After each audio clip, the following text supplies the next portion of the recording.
Hello, traders. FX Pip Collector here. Today is Thursday, April 10th, and this is my PM recap for gold.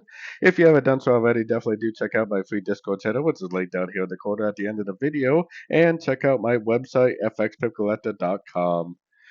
So, anyways, gold did just keep on drifting up this week, so it's really not that surprising. And if you've been watching my videos, you know that I've been saying that this could be a wave B and this could be a wave A. And I've been saying that if it bounces at a Fibonacci level and breaks structure, then it would make for a really good sorting opportunity. Now the problem is I'm sure a lot of people heard that and went short, but was there ever a break of structure at a Fibonacci level? That's the question way down here. So here's your low, higher low, no break of structure, higher low, higher low, higher low. Never a break of structure at a Fibonacci level. So there still isn't a short. For me, the last structure level is way down here. And there is a couple areas coming up that I would definitely keep an eye on for resistance.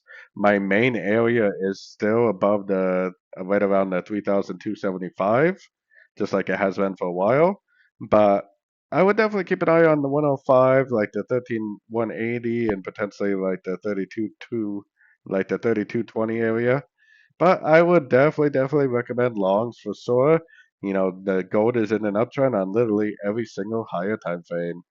So anyways, don't forget to join my free Discord channel. And as always, thank you for watching and happy trading.